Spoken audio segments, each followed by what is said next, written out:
요한복음으로 선포합니다. 성령 하나님 깨닫게 해주시고 요한의 마음이 오늘 우리 마음으로 감동되어지게 하여 주시옵소서. 부족한 사람이 감히 하나님의 말씀을 대변을 하고 있습니다. 저는 감추어 주시옵시고 성령 하나님 말씀의 역사가 불송이보다는 더단 하나님의 말씀이 선포되어지는 그런 말씀 시간으로 인도하여 주시옵소서. 예수님의 이름으로 기도드렸습니다. 아멘. 요한복음 계속 말씀드리고 있습니다. 요한복음은 복음의 확장성이라고 말씀을 드렸습니다. 이 복음이 어떻게 민족을 넘어가고 인종을 넘어가고 또 신분을 넘어가고 또 이런 모든 이야기가 이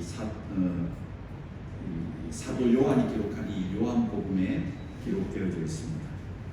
마태, 마가, 누가복음은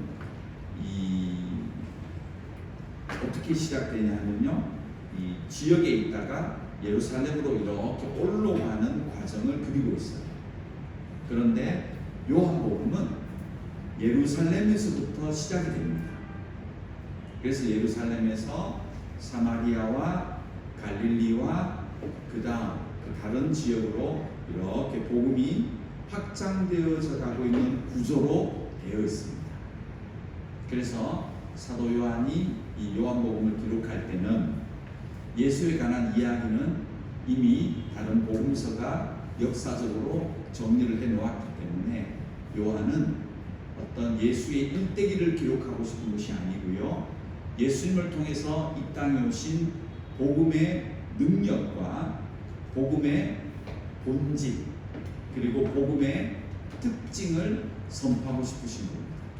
그래서 지지난주네요, 우리가 보셨는데 예루살렘에서 시작해서 이제 어디로 넘어갑니까?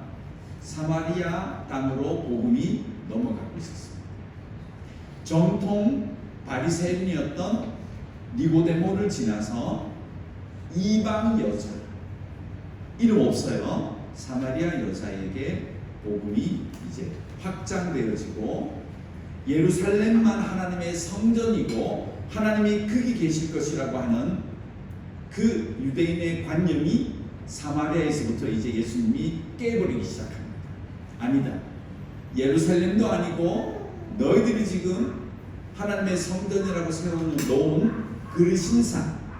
그리신산의 예배도 아니다.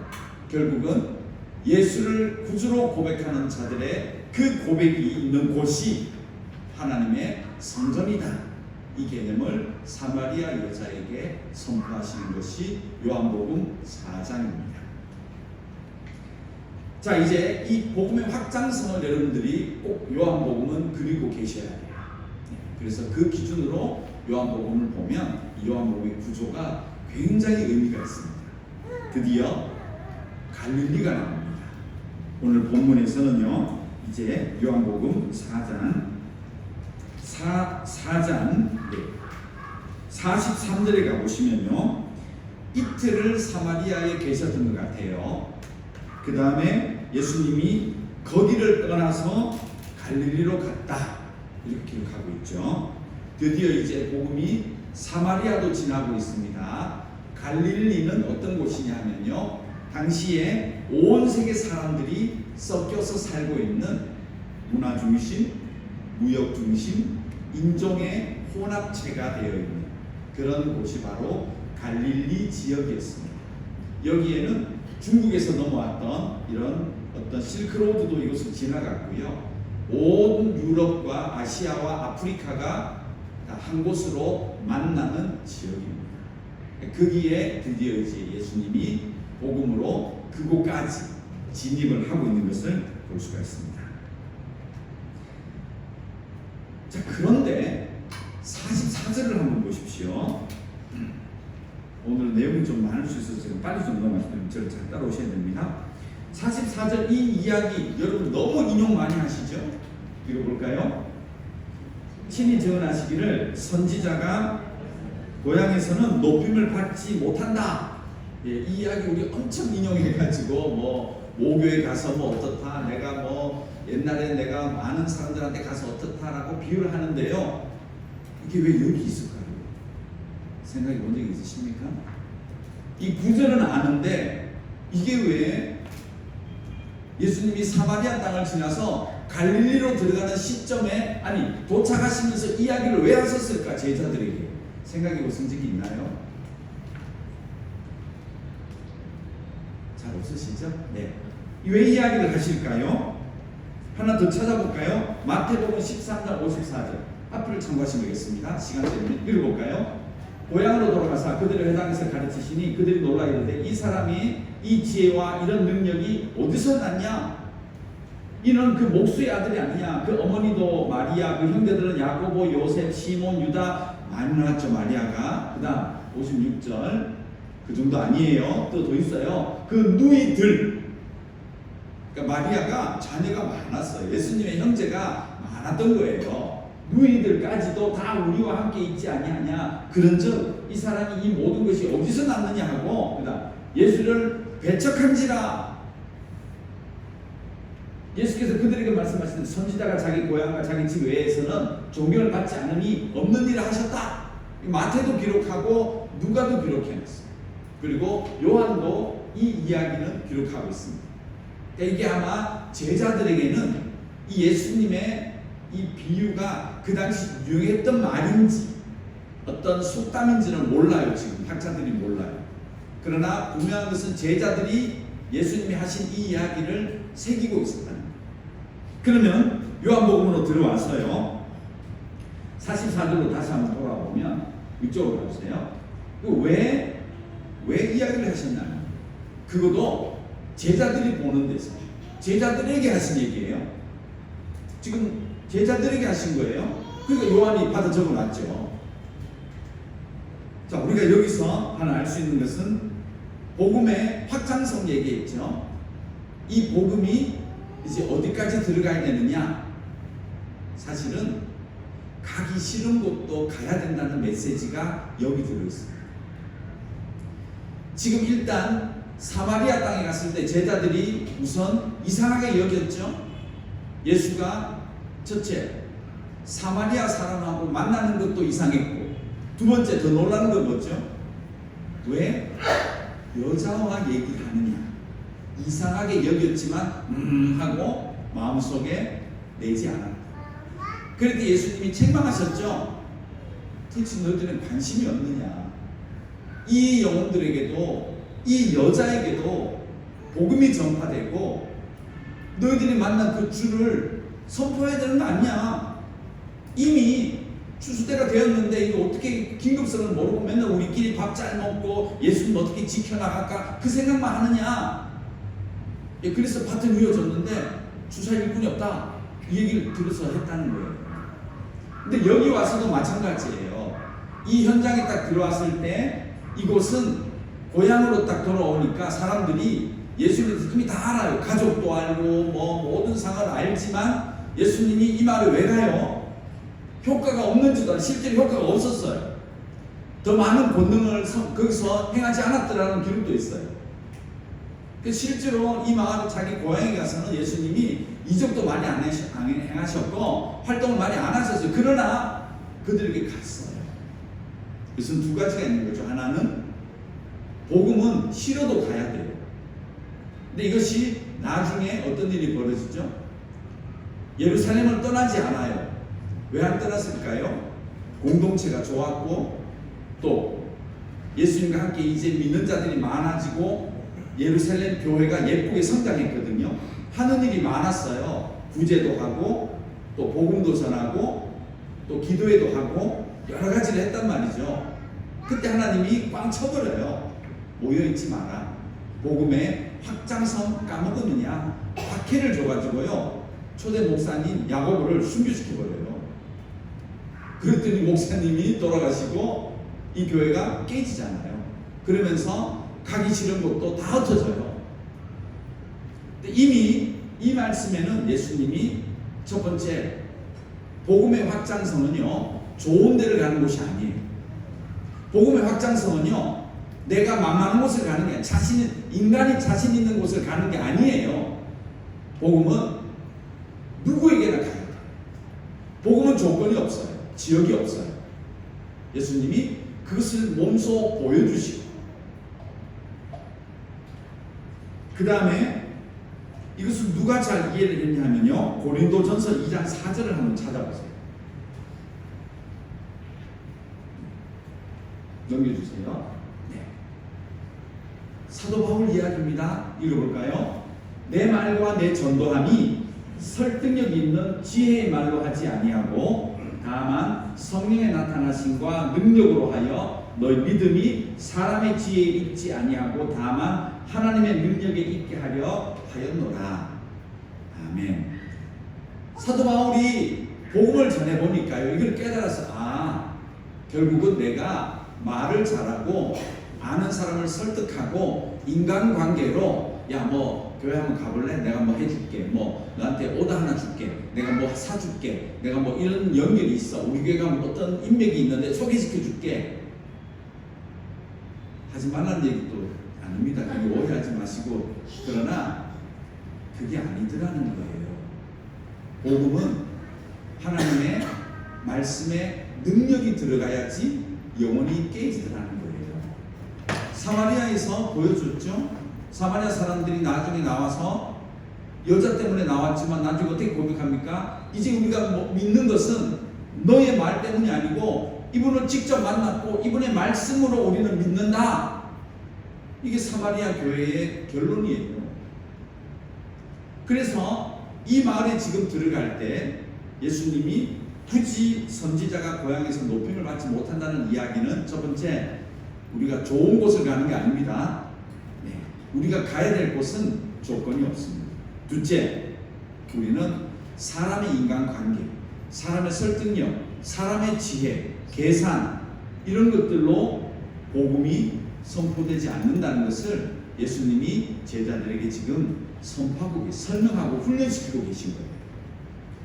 그래서 이 마을에 갈지라도 어떤 예수님의 인맥과 어떤 이런 것 때문에 복음을 고려하고 생각하고 여기는 예수님 다 아는 사람들이고 그런 게 의미가 없다는 거예요. 그래서 복음의 확장성에는요, 조건이 있으면 안 됩니다. 복음의 확장성은요, 사람의 역사가 있으면 안 됩니다. 사람의 관계가 있으면 안 되고요. 복음은 순수한 하나님의 말씀, 성령의 능력이 영혼에게 전파되어야 돼요. 그것이 복음의 순수성입니다. 이제 이 마을을 가다 보니까 제자들이 예수님과 함께 동행하고 있잖아요. 그 갈릴리에 갔을 때 어떤 일이 벌어질까요? 마태복음 보셨잖아요. 야, 너 누나도 우리가 알고 말이야. 너 형제도 알고 엄마도 우리 잘 알아. 엄마 나하고 갯돈 그 혜원이야. 야, 너 동생하고 내가 어릴 때 다 키웠어. 너희들 깐난쟁이 때 돌아다니면서 코 흘리고 하던 우리 다 봤어. 그 얘기 안 들었을까요? 그럼 제자들이 어떻게 생각했습니까? 이 복음의 순수함을 위해서 갈릴리에 오신 예수님의 목적이 인간관계나 인간의 지혜로 말미암아 복음이 평화가 된다는 거예요. 계산이 된다는 거예요. 근데 그것을 넘어갈 수 있어야 돼요. 그래서 복음은 순수해야 돼요. 그리고 복음은 조건이 없다니까요. 어떤 인간관계도 필요 없고요. 어떤 것도 장애물이 계산하면 안 됩니다. 복음은 그저 말씀이 영혼에게 전달될 수 있도록 그렇게 복음의 확장성을 들고 나가야 된다. 이게 지금 제자들을 그렇게 훈련을 시키시는 거예요. 자, 이걸 한번 정리를 해드렸고요. 자, 그 다음에요, 이 지역에 가서 54절 여기 보면, 자, 이 갈릴리에 딱 들어가서 이제 하나의 이적을 행하십니다. 표적을 행하세요. 근데 어떻게 설명해요? 요한이 이걸 각주를 달아놨어요. 요한이 뭐라 하죠? 여기서 있었던 이야기는 예수께서 유대에서 갈릴리로 오신 후에 행하신 두 번째다, 이렇게 얘기하십니다. 그 내용이 뭡니까? 당시 분봉왕 헤롯 안티파스의 신하였는지 귀족이었는지 잘 안 나요. 정확히 누군지 몰라요. 그러나 분명히 이 헤롯 안티파스, 그 지역의 갈릴리 지역을 다스리고 있는 총독, 이 총독과 깊은 연관이 있었던 신하의 아들을 고쳐주는 이야기. 다 아시죠? 백부장하고 다릅니다. 이거 백부장의 신하 아닙니다. 백부장 얘기하고 별개로 보셔야 돼요. 그래서 이 이야기가 요한이 딱 기록한 다음에 결론을 뭐라는, 이거 두 번째다. 우리가 이렇게 얘기할 때는 뭐가 있다는 겁니까? 첫 번째가 있다는 거잖아요. 찾아볼까요? 2장 11절. 성경 직접 찾으시는 게 좋고요. 앞에도 친절하게 올려놓습니다. 자, 읽어볼까요? 예수께서 이 첫 표적을 갈릴리 가나에서 행하여 그의 영광을 나타내심에 제자들이 그를 믿었다. 자, 요한은 의도가 있어요. 이 요한복음에 갈릴리에서 첫 번째 이적은 가나의 혼인잔치 때 물을 포도주로 바꾼 것이고, 두 번째 표적은 왕의 이 신하의 아들, 무슨 병인지 안 나와요. 그나마 열이 내렸다 이런 보니까 뭐 열과 관련된 것 같아요. 굉장히 이 병이 짙었고 해결하지 못하였고 거의 뭐 죽을 정도로 이렇게 심했나 봐요. 아무튼 이 병을 고치는 것을 두 번째로, 첫 번째다, 이건 두 번째다. 요한이 이렇게 딱 정의를 하고 있어요. 자, 여기에는 상관에 어떤 의도가 있냐면, 첫 번째 이적과 가나 혼인잔치, 두 번째 왕의 신하의 아들을 고쳐주는 이 이적이 어떤 맥락이다? 목적이 같은 맥락이다. 이걸 보셔야 돼요. 그래서 첫 번째 가나의 혼인잔치 비유와 오늘 본문에 나오는 왕의 신하의 아들을 고쳐주는 본문을 같이 보셔야 돼요. 그래야지 의미를 찾아내는, 아 그렇지, 아 그렇지, 이렇게 의미를 찾을 수 있는 겁니다. 그래서 갈릴리 가나 혼인잔치 비유는 제가 설교를 드렸습니다.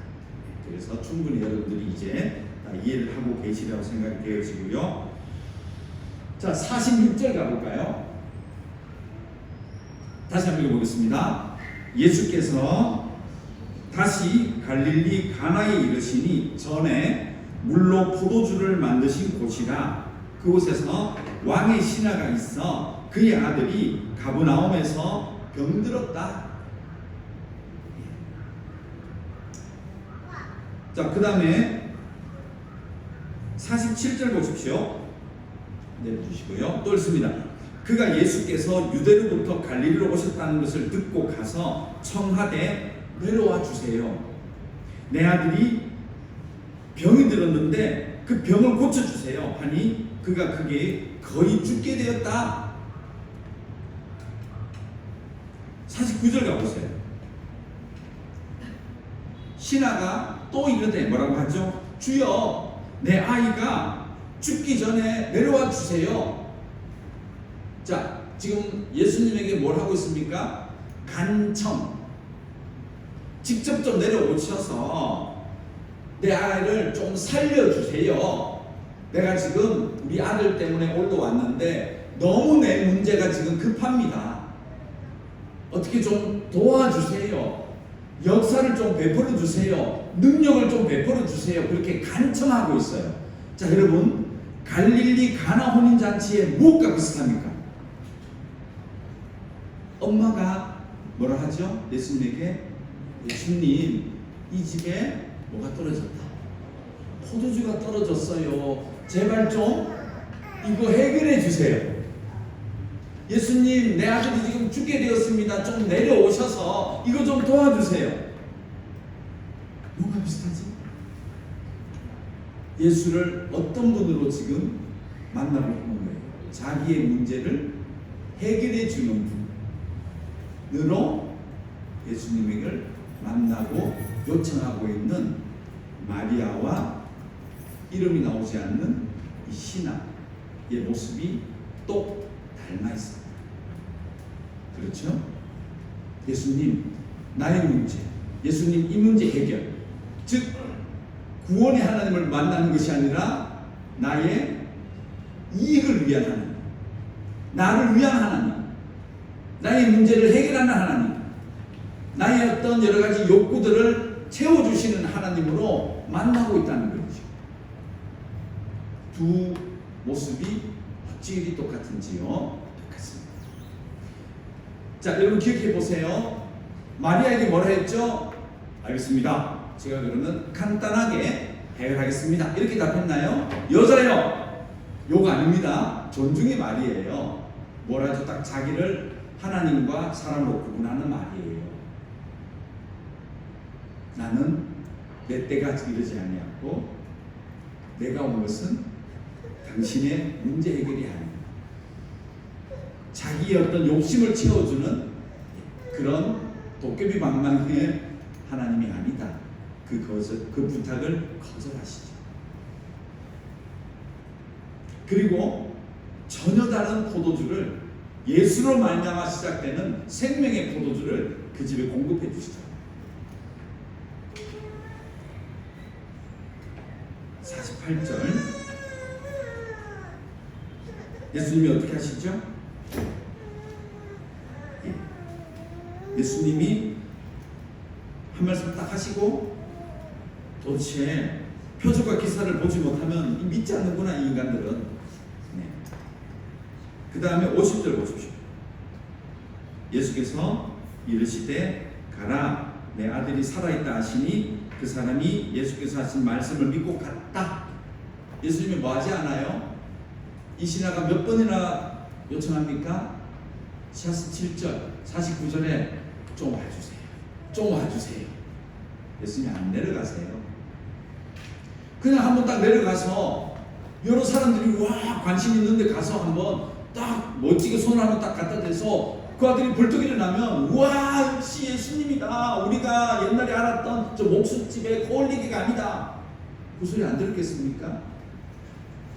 안 내려가세요. 안 내려가셨어요. 어머니의 부탁 어찌 보면 누가 봐도 엄마잖아요. 엄마의 부탁을 듣지 않는 거예요.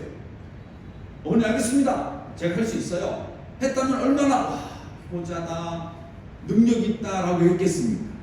예수님 안 하셨습니다. 신하의 집에 안 내려가셨습니다. 우리가 착각하면 안 되죠.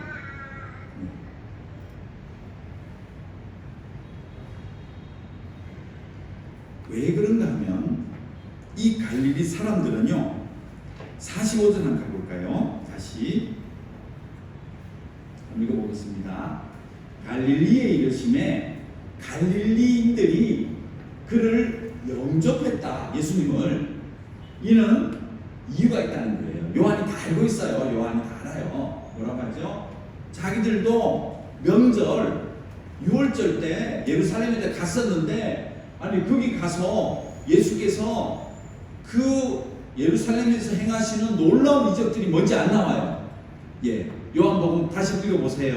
요한복음 읽어보면 그냥 예수님이 여러 가지 이적을 행하셨다라만 나와요. 뭔지 몰라요. 그러나 이 사람들이 다 봤어요. 자기들도 고향에 다 왔다니까요. 예, 고향에서 다 예루살렘으로 갔기 때문에 다 봤기 때문에 하신 일을 다 봤다. 이분이 딱 갈릴리로 들어오니까 갈릴리 사람들이 와 우리에게도 왔구나. 그를 영접했다. 이렇게 기록하고 있어요. 굉장히 분위기가 좋았던 거예요. 그러면 제자들에게 한 말씀하고 예수님의 말씀이 지금 뭐가 되고 있죠? 안 맞죠? 바로 직전에 뭐라고 했어요? 이 성경 구조 보세요. 44절에 선지자는 고향에서 배척하네 라고 했는데 그런 줄 알고 갔더니 45절에 어떤 일이 벌어져요? 와 영접하는 거예요. 무슨 영접일까요? 자기 욕심을 채우는 가짜 영접입니다. 예수님이 이걸 정확하게 알고 있었죠. 그 제자들에게 하는 거죠. 속지 말아라. 복음의 본질이 무엇인지. 제가 좀 전에 말씀드렸죠. 인간에 의해서 좌우되는 것이 복음이 아닙니다. 사람의 필요를 채워주고 이 사람은 이렇게 채워주고 저 나라는 저렇게 채워주는 게 그게 복음이 아니에요. 사람은 하나님 앞에 모두 똑같습니다. 우리는 하나님과 사람의 영혼뿐입니다. 그 영혼이 구원받아야 되는 것입니다. 그것을 뭘 만들어내고 더 잘되고 그런 복음이 아닙니다. 그것이 44절과 45절에 요한은 정확하게 구분하고 있고요. 제자들이 들어갔을 때 영접하는 것을 보면서 야, 이거 예수님의 이적이 이게 대단한 거구나 라는 엉터리 신앙으로 빠지지 않도록 예수님이 미리 훈련하고 있는 것을 볼 수가 있죠. 48절 조금 전에 보았지만 예수님이 얘기하셨죠. 너희는 표적과 기사를 보지 못하면 도무지 믿지 않는다.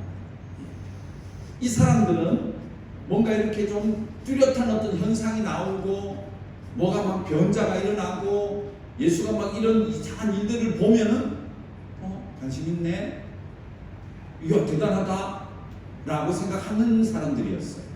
근데 그것이 전부 다 엉터리는 이유가 그것 때문에 하나님을 보는 게 아니고요. 그러면 나도 내 병도 낫겠네, 나도 따라다니면. 가장 대표적인 갈릴리에서 이적이 뭔지 아시죠? 5,000명이 봤던 이적 뭐죠? 오병 이어의 이적이 바로 갈릴리에서 일어난 거잖아요. 이 사람들은 그걸 보면서 뭐라 느꼈죠? 와, 생명의 떡 되시는 예수님이 우리의 영혼, 이렇게 생각하는 건 뭐죠? 나 안 굶겠네. 그래서 수많은 사람들이 막 따라 붙었잖아요. 좀 이따가 찾아보겠습니다. 자, 그 다음에요 6장 1, 2절 요한복음 6장입니다. 여기 이렇게 되어 있어요. 읽어볼까요? 그 후에 예수께서 디베라의 갈릴리 바다 건너편으로 가심에 큰 무리가 따르니 이는 병자들에게 행하시는 표적을 보았다. 여러분, 이 기록이 언제 나오는 건지 아세요? 5,000명 얘기하시죠? 오병이어의 이적. 이 무리가 어떤 무리인지 아세요? 예수님의 말씀을 들으려고 나온 무리가 아니에요. 요한이 정확하게 분석해 놨어요. 어떤 무리였다고요? 큰 무리가 왔는데 와, 예수님 만났다, 우리가 그 종류가 아니었다는 거예요. 착각하시면 안 돼요. 이 무리 자체가 뭐라고요? 병자들에게 행하신 표적을 보고 따라온 사람들이다, 이렇게 기록했잖아요. 요거는 우리 모르고 그냥 오병이어의 이적 이만 하셨죠? 이 무리 형태가 이미 틀린 겁니다. 여기도 거의 다 사라져요. 나중에 66절에 가보시면. 자, 그래서 이게 갈릴리 사람들은 지금 복음, 영혼에 대한 복음이 필요한 것이 아니고요, 자기들의 어떠한 이 만족, 욕심을 채워나가는, 이익을 만들어 나가는 일에 이 예수님의 능력을 자꾸 쓰고자 한다는 거예요. 그러니까 예수님께서 계속 막아버리는 거예요. 또 유명한 일화 있죠. 요한복음 20장 27절 읽어볼까요? 도마에게 이르시되 내 손가락을 이리 내밀어 내 손을 보고 내 손을 내밀어 내 옆구리에 넣어보라. 그리하여 믿음이 없는 자가 되지 말고 믿는 자가 되라. 도마도 어떤 사람이에요? 갈릴리 고향인 사람. 표적을 봐야 된다는 거예요. 갈릴리 사람들은 안 보고 어떻게 믿냐. 뭐라고 하시죠? 예수께서 이르시되 너는 나를 본고로 믿느냐? 보지 못하고 믿는 자들은 복이 있다 말씀하시는 거죠. 자, 하나 더 찾아볼까요? 고린도전서 1장 22절 있나요? 읽습니다. 유대인은 표적을 구하고 헬라인은 지혜를 찾으나 우리는 십자가에 못 박히신 그리스도를 전하니 유대인에게서는 꺼리끼는 것이요 이방인에게는 미련한 것이다. 그러니까 유대인들은 항상 이 표적을 구해요. 그래서 표적을 봐야지 뭔가 신의 존재, 하나님의 존재를 자꾸 따르는 그런 자들에게 가서 예수님이 표적을 보여주시지만 그들의 어떤 이 만족이나 자기 욕심을 채워가는 것으로 이 표적이 사용되어지면 그들에게는 아무 상관이 없게 되는 거예요. 자, 우리 그러면 좀 전에 보셨던 그 오병이어 이적, 이건 앞에 없습니다. 제가 안 찾은 여러분 일부러 찾으시라고요. 6장 26절 가보세요. 좀 극적이라서요. 자, 이 5,000명을 먹는 이 이야기도 이 병자들 때문에 따라온 무리입니다. 그 다음 26절 가보세요. 요한복음 6장 26절 읽어볼까요? 예수께서 대답하여 이르시되 내가 진실로 진실로 너희에게 이르노니 너희가 나를 찾는 것은 표적을 본 까닭이 아니요 떡을 먹고 배부른 까닭이로다. 딱 정의하셨죠? 66절 가보세요. 이 생명의 떡 얘기를 쭉 하셨더니 66절 6장 66절 아주 중요한 구절입니다. 요한복음 6장 66절. 그리고 볼까요? 그때부터 그의 제자 중에서 많은 사람이 떠나가고 다시 그와 함께 다니지 아니하더라. 이 오병이어의 현장에서요, 대부분의 갈릴리 사람들이 떨어져 나가요. 이 무리에서 예수님의 무리가 한때 5,000명까지 갔나 봐요. 아마 얼추였을 거예요. 요한이 얼추 한 5,000명쯤 됐다 했을 거예요. 어떤 병자가 막 살아나는 걸 보고 엄청 따라왔다가 거기다가 오병이어의 이적을 보고 완전히 예수 우리 왕이야 하고 막 예수님 막 세우려고 하잖아요. 예수님 막 산으로 도망가시고 이런 일이 벌어져요. 그 다음날 내려오셔가지고 이것들이 나를 따르는 그는 표적을 봐서 그래요. 그 표적을 행하신 하나님 말씀이 아니고 그 표적에 의해서 온 그 빵을 자기 배가 불러지는 것 때문에 다 나를 쫓아온 거야 얘기하시면서 그 빵 비유를 하시죠. 66절까지 계속 하세요. 그래서 내가 생명의 떡이다, 내가 하늘로 내려온, 자꾸 이런 얘기만 하시다 보니까 사람들이 뭐야 이거 별거 없네, 다 떠났다는 얘기예요. 67절 예수께서 12제자에게 이르시되 너희들도 결정해라. 그럼 어떻게 할 거냐? 68절 말하시죠. 시몬 베드로가 대답하되 주여 영생의 말씀이 주께 있사오니 우리가 누구에게로 가겠습니까? 결국 베드로가 칭찬받는 이유는 뭐죠? 표적을 본 까닭이 아니고 말씀을 듣고 따라가는 자가 베드로가 되었다는 거예요. 자, 오늘 본문으로 빨리 가보시죠. 50절 읽어볼까요? 예수께서 이르시되 가라, 내 아들이 살아있다 하시니 그 사람이 예수께서 하신 말씀을 믿고 갔다. 처음에는 뭐라고 했죠? 직접 내려오셔서 예수님이 손을 대어서 어떤 방식으로든지 내 아들을 살려달라고 요청했다가 예수님 방법은 뭐죠? 그것이 아니고 순전히 자기 아들을 살아내는 방법은 뭡니까? 내 말을 믿고 가는 거예요. 이거밖에 없어요. 지금처럼 뭐 전화기가 있어, 야 영통해봐, 열어봐, 아들 봐봐 저 살아났지, 이런 수도 아니고, 그저 이때는 전화도 아니고 그저 믿고, 이게 약 30km 되거든요. 가나에서 가버나움까지요. 30km면 얼마나 먼 거리예요. 요즘은 차로 금방 가지만 걸어가는 시대에 30km면 얼마입니까 이게. 그런데 이 말을 믿고 가다가 자기의 신하들이 와서 아들 살았다고. 맞네, 이거 맞네. 언제쯤이야? 어제면 몇 시? 맞네. 그렇게 된 거예요. 결국 이 사건은 지금 뭘 보여주고 싶은 거죠? 예수님의 복음은 사람들의 이익을 채워주러 온 것이 아니에요. 예수님의 이 놀라운 치료와 구원의 역사는 무엇으로 이루어진다? 예수님의 말씀을 믿고 가는 것으로 이루어진다. 이 모양을 제자들에게 지금 선포하고 계십니다. 사람의 어떤 이해와 계획, 사람의 인간관계, 그런 것들로 복음을 전하는 게 아니라는 거예요. 복음은 그런 복음도 아니라는 거죠. 어떤 사람을 잘 살게 만들어주고 병을 회복시켜주고 이것이 해결되어지고 그런 복음이 아니라는 거예요. 복음은 조건 없이 선포해야 돼요.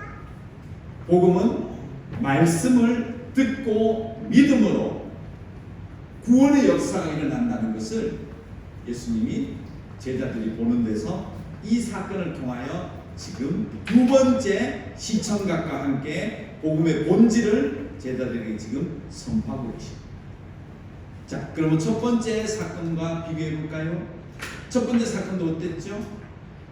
인간이 계산해 보면 당연히 엄마가 얘기했을 때 아들이 그래요, 내가 그러면 포도주를 이렇게 만들어 드릴게요, 어디서 배달시켜 드릴게요, 그런 인간의 계산으로 이것이 이루어지지 않게 만듭니다. 그리고 그것을 거부하시고 예수님의 말씀으로, 지시로 가서 떠다서 연회장에 갖다 줘. 그 말씀의 능력으로 예수님에게부터 공급되는 포도주가 사람들에게 전달되고 새로운 잔치 시대로 들어가는 모습. 오늘 이 왕의 아들을 고쳐주셨을 때 직접 가서 그 요청에 따라서 고쳐줬다면 세상 수많은 사람들이 자기의 어떤 이익을 위하여 지금도 예수를 만나고 이익을 얻어가면 과연 이것이 영혼의 복음일까요? 그렇지 않다는 것입니다. 복음은 예수님의 말씀을 믿고 가는 것입니다. 오늘 설교 제목이 그래서 믿고 가는, 말씀을 믿고 가는 이런 역사가 나타나는 것을 볼 수가 있습니다. 오늘 말씀을 한번 정리하겠습니다. 이 요한복음의 복음의 확장성, 드디어 갈릴리 땅으로 들어갔습니다. 그리고 이 복음의 확장성에는요, 어떤 인간의 조건도 계산도 관계도 필요 없습니다. 복음은 영혼에게 가는 것입니다. 그리고 이 영혼이 살아나는 방법은 하나님 말씀을 믿고 그대로 자기에게 적용하고 가는 때, 그때 그 집에 구원의 역사, 치료의 역사가 일어난다는 것을 우리가 볼 수가 있습니다. 사랑하는 여러분, 이제 세상으로 돌아가시죠. 또 누구를 만나시든지 어떤 일을 하시든지 인간적인 어떤 계산과 또 어떤 그런 관계 속에서의 복음의 전파 신경 쓰지 마세요. 하나님 말씀을 그대로 선포하십시오. 어떤 조건에 누구를 만났든지 구원은 예수님의 말씀으로부터, 그 말씀을 믿음으로부터 우리에게 임하시는 하나님의 은혜와 사랑이 나는 것 기억하시고요. 담대히 오늘 갈릴리에 가셨던 예수님의 그 모습을 따라가는 저와 여러분이 되시기를 간절히 소원합니다. 기도드리겠습니다. 하나님 감사합니다. 오늘 요한복음 또 갈릴리에 입성하셨던 그 예수님의 모습, 왕의 신하의 아들을 만나셨던 모습 우리가 보면서 무엇이 복음인지, 또 우리 복음을 우리는 어떻게 적용하고 있는지, 그리고 우리가 복음을 전할 때 어떤 생각들을 하는지 정리하게 주심을 주님 감사합니다. 오늘 말씀을 잘 기억하고 세상에 나아가서 예수의 말씀을 잘 선포하는 말씀의 능력으로 구원의 역사가 일어난다는 것 잊지 않고 이 한 주간을 살아가는 우리의 삶이 되게 하여 주시옵소서. 예수님의 이름으로 기도드렸습니다. 아멘.